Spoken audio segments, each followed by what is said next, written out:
నమఃశివాయ. ఓం నమో దామోదరాయ. హరిహరాదుల మాసం కార్తీకం. ఈ నెలంతా పూజలు ఉపవాసాలతో ఇల్లు ఆలయాలు సందడిగా ఉంటాయి. శివకేశవులకు భేదం లేదని చెప్పడమే ఈ మాసం ప్రాముఖ్యత.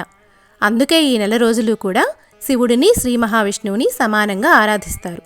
ఇక ఈ కార్తీక మాసం మొత్తంలో అన్ని రోజులు ప్రత్యేకమైనవే అయినా కార్తీక పూర్ణిమ అన్నింటికంటే ఇంకా చాలా ప్రత్యేకంగా చెబుతారు.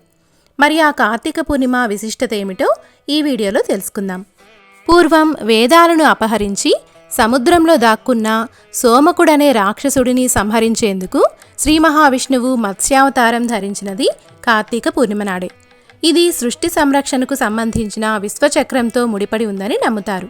ఈ పూర్ణిమ నాడు చేసే పుణ్యకార్యాలు ఆధ్యాత్మిక వృద్ధితో పాటు సకల శుభాలను కలుగచేస్తాయని విశ్వాసం.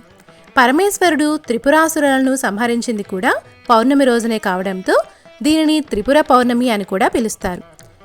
దీనినే దేవదీపావళి అని కూడా అంటారు.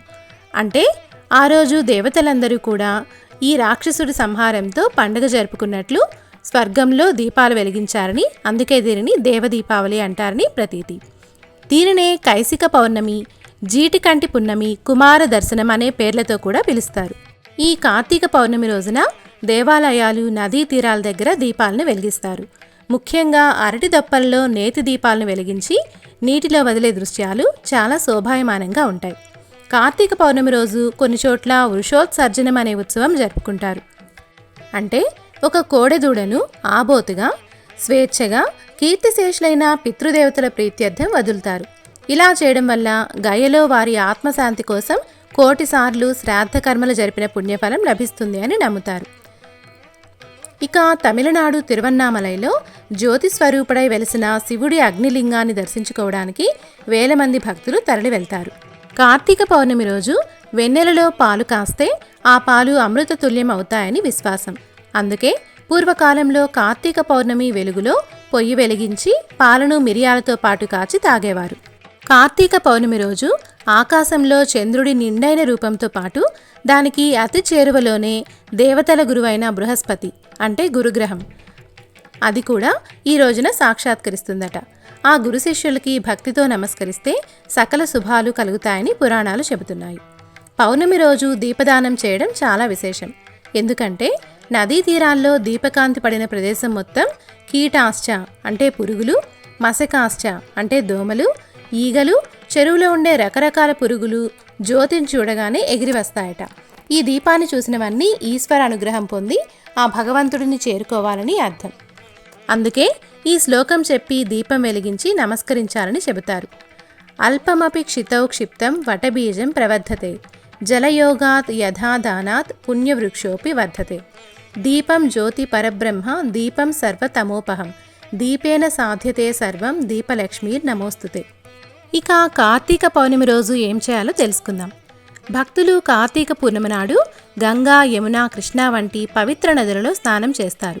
రోజంతా ఉపవాసం ఉండి శివాలయం లేదా వైష్ణవ ఆలయంలో ఆవునేతిలో నానబెట్టి ఉంచుకున్న 365 వత్తులను వెలిగిస్తారు. భక్తితో పూజాధికాలు సమర్పించి అప్పుడు ఉపవాసాన్ని విరమిస్తారు.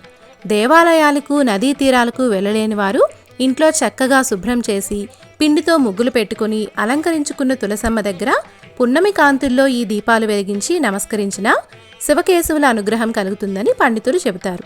కార్తీక మాసం అంతా దీపారాధన చేయలేని వారు కనీసం కార్తీక పౌర్ణమి రోజు భక్తితో ఇలా దీపం వెలిగించి ఆ దేవదేవుడికి నమస్కరిస్తే చాలని కార్తీక పురాణం చెబుతోంది. అలాగే కార్తీక పూర్ణిమ నాడు చేసే విరాళం ఈ రోజున అత్యంత ముఖ్యమైనది. బ్రాహ్మణులకు మరియు నిరుపేదలకు ఆహారం, దుస్తులు, ఇతర వస్తువులను దానం చేస్తారు. గరుడ పురాణంతో సహా వివిధ గ్రంథాలలో దానం గురించిన ప్రాముఖ్యత చెప్పబడింది. మరికొంతమంది ఈరోజు కేదారేశ్వరుడి నోము నోచుకొని అన్నదానం చేస్తారు. కార్తీక పౌర్ణమి రోజున దీపాలను దానం చేయడం మరో ప్రత్యేకతను కలిగి ఉంటుంది. కార్తీక పౌర్ణమి రోజున లక్ష్మీ పూజ, తులసి పూజ కూడా చాలా పవిత్రమైనదిగా పరిగణిస్తారు. జ్వాలా తోరణంతో కార్తీక పౌర్ణమి రోజు ప్రత్యేక శోభను సంతరించుకుంటుంది. పవిత్రమైన కార్తీక మాసంలో తులసి, ఉసిరికోట ముందు దీపం వెలిగిస్తే సకల దోషాలు తొలగుతాయి అని కార్తీక పురాణం చెబుతుంది. ఈ మాసంలో ఉసిరి చెట్టును పూజించడం వలన చలికాలంలో వచ్చే అనారోగ్య సమస్యలు దరిచేరవని శాస్త్రాలు చెబుతున్నాయి. కార్తీక పౌర్ణమి రోజున ఉసిరికాయలలో దీపాలు వెలిగించి ఈ శ్లోకాలు పఠించాలి. ధాత్రీదేవి నమస్తుభ్యం సర్వపాప క్షయంకరి పుత్రాన్ దేహి మహాప్రాజే యశోదేహి బలం చ మే ప్రజ్ఞం మేధాంచ సౌభాగ్యం విష్ణుభక్తించ శాశ్వతీం నిరోగం కురుమాం నిత్యం నిష్పాపం కురు సర్వదా. ఉసిరి చెట్టు పూజ సాధారణంగా అమావాస్య, పూర్ణిమ, ఇతర ముఖ్యమైన పండుగలు, పర్వదినాలలో నిర్వహిస్తారు. పూజ సమయంలో చెట్టు వద్ద ఒక చిన్న లోతులేని గొయ్యి తవ్వి దానిలో ప్రమిదను ఉంచి దీపాన్ని వెలిగిస్తారు. చెట్టుకు పూలు, పండ్లు, ఇతర పూజా ద్రవ్యాలను సమర్పించి శ్లోకాలను పఠిస్తారు. ఉసిరి చెట్టును విష్ణువుకు ప్రతిరూపంగా పరిగణిస్తారు. అంతేకాదు, కార్తీక మాసంలో ఉసిరి చెట్టును, తులసి చెట్టును నాటడం వల్ల శ్రేయస్సు, సంతోషం కలుగుతాయని చెబుతారు. అందువల్ల ఏకాదశి, ద్వాదశి, పూర్ణిమ వంటి పర్వదినాలలో ఆలయాలలో ఉసిరి, తులసి మొక్కలను కూడా భక్తులకు ప్రసాదంగా పంచుతారు. పండ్లకు బదులు మనం ఎవరికైనా మొక్కలను కూడా పంచవచ్చు. ఈ కార్తీక మాసం మొత్తంలో కూడా అంతర్లీనంగా ఒక గొప్ప సందేశం దాగుందండి. అదేంటి అంటే, నదులు, తులసి, ఉసిరి వంటి మొక్కలు, మొత్తం ప్రకృతి యొక్క గొప్పతనాన్ని ఈ కార్తీక మాసం తెలియచేస్తుంది. ఈ ప్రకృతి మనకు ఎంత ముఖ్యమో, అది మనకి ఎన్ని రకాలుగా ఆరోగ్యాన్ని ప్రసాదిస్తుందో, అలాంటి ఈ ప్రకృతిని మనం ఎంత జాగ్రత్తగా కాపాడుకోవాలో ఈ కార్తీక మాసం మనకి చక్కగా తెలియచేస్తుంది. అలాగే దాన ధర్మాల యొక్క ప్రాముఖ్యత కూడా ఈ కార్తీక మాసం మనకి చక్కగా తెలియచేస్తుంది. మనం మాత్రమే సంతోషంగా ఉండడం కాదు, మన చుట్టూ ఉన్న వారికి కూడా మనకు చేతనైనంత సహాయం చేసి వారి మొహాల్లో కూడా సంతోషాన్ని చూడాలి అనేది ఈ కార్తీక మాసం మనకి చక్కగా తెలియజేస్తుంది. కాబట్టి మన పండుగలు కానీ, ఇలాంటి పర్వదినాలు కానీ, వీటిలో అంతర్లీనంగా ఉన్న అర్థాన్ని మనం అర్థం చేసుకుంటే వాటి గొప్పతనం ఏంటో మనకి మరింత బాగా తెలిసొస్తుంది.